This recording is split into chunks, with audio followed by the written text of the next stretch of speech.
Curse আমার কাছে খালি একটা শব্দই না, এটা আমার লাইফের মতো। ছোটবেলা থেকেই আমি শার্পনার ইরেজার দিয়ে গাড়ি বানিয়ে খেলতাম। আর যেহেতু বাবার গাড়ির ব্যবসা ছিল, গাড়ির অ্যাক্সেস আমার কাছে খুব ভালোভাবেই ছিল। আমার প্রথম গাড়ি ছিল টয়োটা এক্সিট, যেটার নাম হচ্ছে টয়োটা EX4, ম্যানুয়াল গিয়ার ছিল, এবং এটা দিয়ে আমি গাড়ি চালানো শিখি।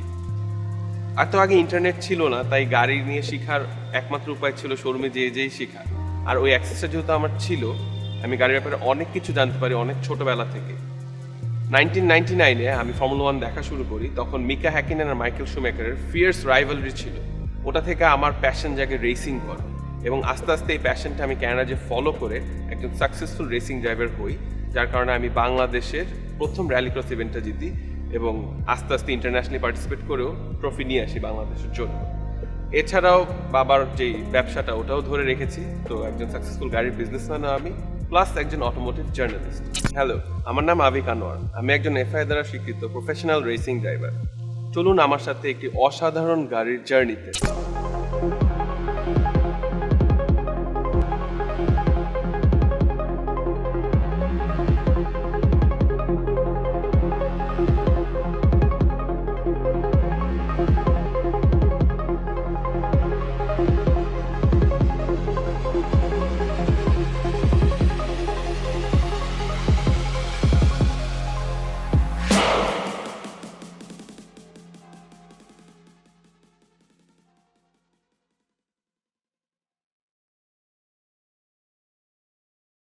মিৎসুবিশি ল্যান্সারের স্টোরিটা শুরু হয় 1992 সালে, যখন মিৎসুবিশি তাদের গ্যাল্যান্ড থেকে 2 লিটার টার্বোচার্জ ইঞ্জিনটা ল্যান্সারে পুট ডাউন করে ওয়ার্ল্ড র্যালি চ্যাম্পিয়নশিপে পার্টিসিপেট করার জন্য।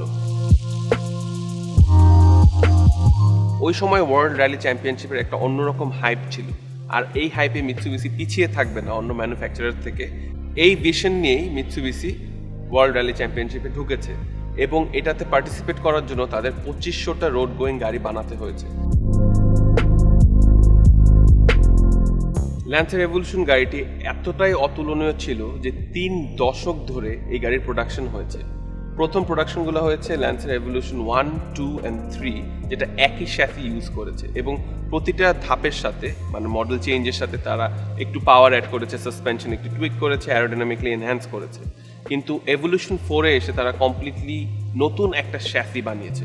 ওই শ্যাসিতে ছিল অ্যাডভান্স একটা 4 হুইল ড্রাইভ সিস্টেম, অ্যারোডাইনামিক্যালি আরও বেটার, এবং এটা র্যালি চ্যাম্পিয়নশিপ উইনার ছিল। 4, 5, 6 সেম রেখে 7-এ এসে যখন র্যালি চ্যাম্পিয়নশিপের ডিমান্ড একটু কমেছে ওয়ার্ল্ডে, ওরা গাড়িটাকে একটু বড় বানিয়েছে, একটু লাক্সারিয়াস ফিচার দিয়েছে, এবং 8-এ এসে ওরা এই ভার্সনটাকে আরও বানায়, এবং 9 হচ্ছে এভলিউশন সিরিজের সবচেয়ে রয়েস্ট মডেল। এবং last but not the least, evolution 10 modern day demand fulfil করার জন্য এসেছিল। এখানে 4 হুইল ড্রাইভ সিস্টেমটা আরও ভালো ছিল, এবং ফ্রম দ্য ফ্যাক্টরি গাড়িতে আরও লাক্সারিয়াস রিফাইনমেন্টস ছিল, যেমন ব্লুটুথ ছিল, লেদার সিটস ছিল, কারণ আস্তে আস্তে ওয়ার্ল্ডের ডিমান্ড চেঞ্জ হচ্ছিল, এবং এই হার্ডকোর গাড়ি থেকে hardcore factor plus luxurious factor দুটাই প্রয়োজন ছিল। ইভো 10-এ আবার অটোমেটিক গিয়ারবক্স এসেছিল, যেটাতে ডুয়েল ক্লাচ ট্রান্সমিশন ছিল।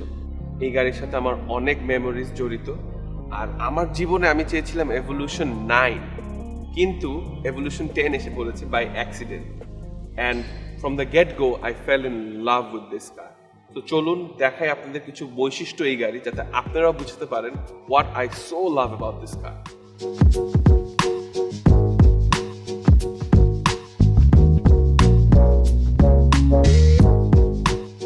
আমি এখন যেটা চালাচ্ছি, এটা আপনারা জাপান থেকে এখন ইম্পোর্ট করে আনতে পারবেন রিকন্ডিশন। এটা হচ্ছে ইভো 10 MR। এখানে আপনার রিকারো সিট আসবে, সানরুফ আসবে, রকফোর্ড ফসগেটের সাউন্ড সিস্টেম আসবে। আরেকটা ভার্সন আছে, ওটা হচ্ছে GSR, ওটাতে আপনার এই লেদার সিট থাকবে না, রিকারোর রকফোর্ড ফসগেট সাউন্ড সিস্টেমও থাকবে না। তো এই দুইটা ভার্সনই আসে, ম্যানুয়াল বা অটোমেটিকে আসে।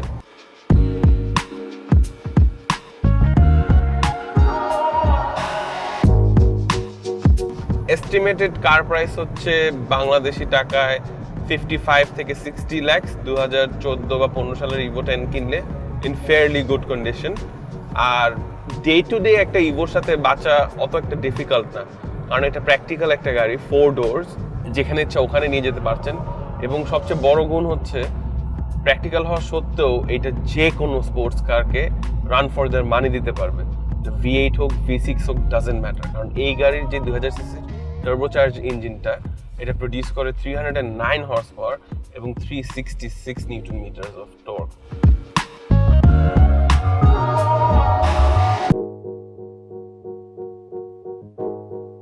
ইভো 10 কিন্তু একটা হেভি গাড়ি, সো এটা যত তাড়াতাড়ি যাবে থামতেও কিন্তু ততটা সময়ই লাগবে। সো ইভো 10 একটু বুঝে চালাতে হবে কম্পেয়ার টু ইটস প্রিডেসেসর্স ইভো 3, 4, 5, 6, 7, 8, 9। এগুলো আস্তে আস্তে মানে গ্র্যাজুয়ালি সব ভারী হতে শুরু করেছে, Evo 10 being the heaviest because of all the luxury features inside the car. এই গাড়ি কিন্তু টার্ন নেওয়ার সময় ডিফারেন্সিয়াল থেকে একটা আওয়াজ আছে, ওটা এলএসডি থেকেও আসে, খুব একটা র ফিলিং দেয়। তো অনেকে গাড়িতে উঠলে প্যাসেঞ্জার মনে করতে পারে যে নষ্ট গাড়ি নাকি, এরকম আওয়াজ হচ্ছে কেন, বাট নষ্ট গাড়ি না, এটাই অ্যাকচুয়ালি হেল্প করে এই গাড়ির টার্নিং বেটার করার জন্য, হাই স্পিড কর্নার সব কিছু। আর এত পাওয়ার পুট ডাউন করে গাড়িটা, নিশ্চয়ই ব্রেকস ওরকম হতে হবে। ফ্যাক্টরি থেকে ব্রেম্বোর 4 পিস্টন বিগ ব্রেক কিট সামনে লাগানো এবং পিছনে 2 piston high performance Mitsubishi big brake kit লাগানো। সবাই কিন্তু ইভো ড্রাইভ করতে পারে, কিন্তু সবাই কিন্তু জোরে ইভো ড্রাইভ করতে পারে না। ফর দ্যাট একটা সার্টেন স্কিল সেট দরকার হয়। তো যদি বিগিনার হন, আস্তে আস্তে গাড়িটাকে জানুন, শিখুন, তারপর পুশ করেন। যদিও গাড়িতে অনেক এইডস আছে, যেমন অ্যাক্টিভ ইয় কন্ট্রোল AYC আর LSD আছে, যেগুলো আপনাকে হেল্প করবে গাড়িটাকে রোডে রাখার জন্য, তারপরেও একটা সার্টেন স্কিল সেট দরকার হয়।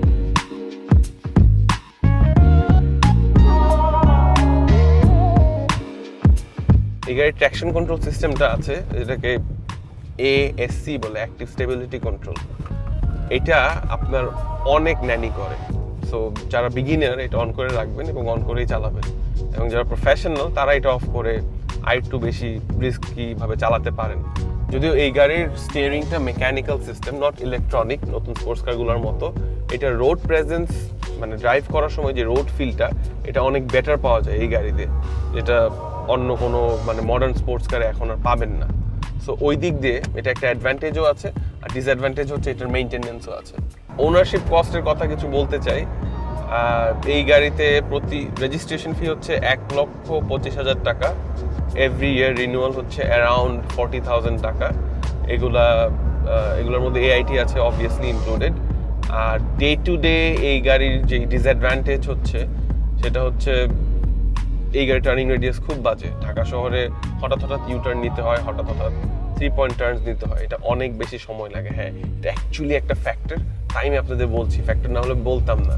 অ্যান্ড সেকেন্ডলি, এই গাড়ির ফুয়েল কনজাম্পশন অনেক হাই। যদি আপনি একটু জোরে চালান তেল অনেক বেশি খাবে, আর যদি এমনি নর্মালি চালান লিটারে আপনারা 8 বা 7 এক্সপেক্ট করুন, বা জোরে চালালে 4 থেকে 5। So it's very heavy on the pocket.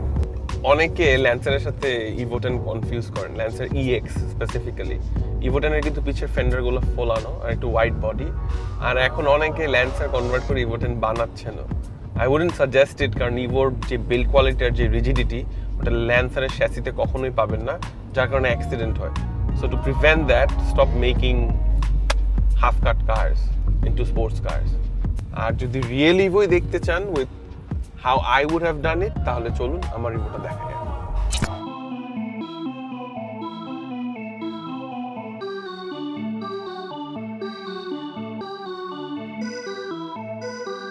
This is what I wanted to show you guys. এই গাড়িটা আমি স্টক কিনেছি, আর স্টক অবস্থায় manual gear Evo it's pretty fun, মানে বেটার দেন দ্য SST। আমাদের দেশে অনেকে ম্যানুয়াল কিনতে চায় না কারণ ট্রাফিকের ভয়ে, কিন্তু ভয় পেয়ে লাভ নাই, কারণ ম্যানুয়ালের একটা ফিল আছে। এই যে প্রতিটা গিয়ারের সাথে একটা ধাক্কা, তারপর স্পুলের একটা আওয়াজ, এটা SST-তে কখনোই আসবে না। আর SST একটা সার্টেন লেভেল পর্যন্ত মডিফাই করা যায়, ম্যানুয়ালটা আনলিমিটেড মড পোটেনশিয়াল।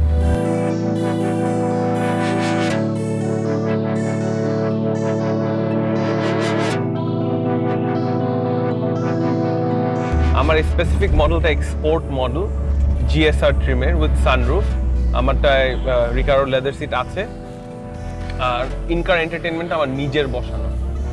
আমার এই গাড়িটা আমি নিজের মতো বানিয়ে নিয়েছি, মানে আমার কাছে যেটা ইভোর ফাইনাল এডিশন হতো ওরকম ভাবে গাড়িটা আমি বানিয়ে নিয়েছি। Starting of with particular mods যেগুলো পাওয়ার ডেলিভারিতে হেল্প করবে।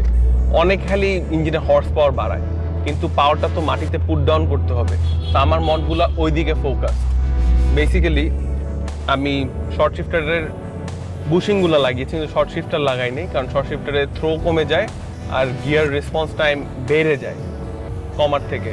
তারপর আমি ডিফারেন্সিয়ালের বুশ লাগিয়েছি এক্সট্রা, যাতে করে ডিফারেন্সিয়ালের জার্ক কম হয়, গাড়িতে পাওয়ার ডেলিভারি বেটার থাকে। আমি টমের পন ক্যাম লাগিয়েছি, যাতে ন্যাচারালি অ্যাসপিরেটেড ইঞ্জিনের মতো টার্বোটা স্পুল করার আগেই যাতে পাওয়ারটা আমি পাই থ্রটল থেকেই। এক্সস্ট থেকে ইনটেক পর্যন্ত খুব রিসার্চ করা, যেটা বাংলাদেশের এনভায়রনমেন্টে ভালো চলবে। গাড়িতে একটা ব্রেইন লাগানো, কব অ্যাক্সেস পোর্ট বলে, ওটা দিয়ে আমি বাইরে থেকে টিউনার এনে গাড়িটা টিউন করিয়েছি বাংলাদেশের তেলে, যাতে এই গাড়িটা ভালো চলে।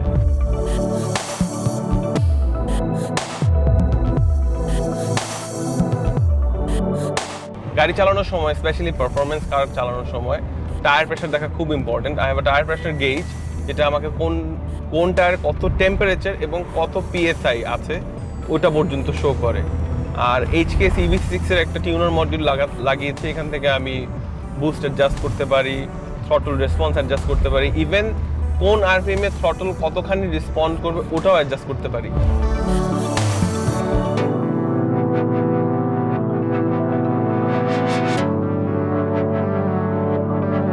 এক্সটেরিয়র ওয়াইজ আমি একটা FQ400 এর বাম্পার লাগিয়েছি।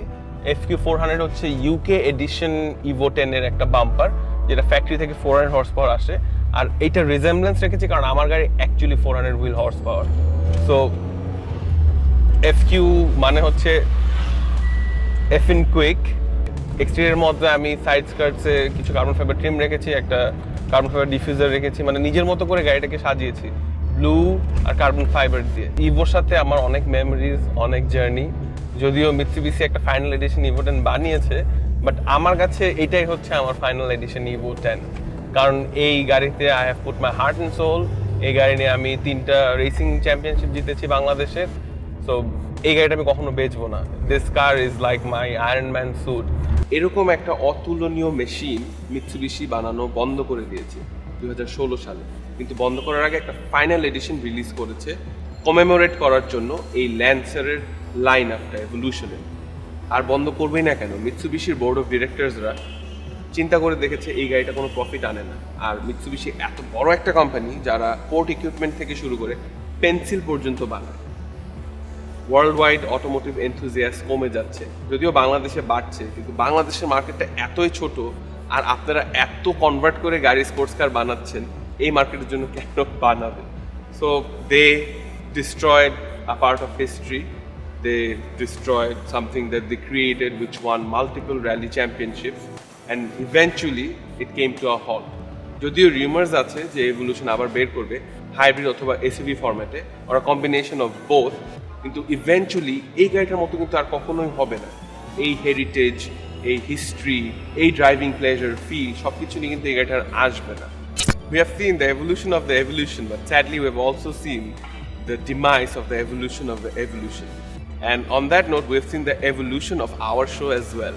So যদি ভালো লেগে থাকে অবশ্যই সাবস্ক্রাইব করবেন to our YouTube channel, like করবেন আমাদের ফেসবুক পেজ, শেয়ার করবেন আমাদের ভিডিও এবং ফলো করবেন আমাদের ইনস্টাগ্রাম।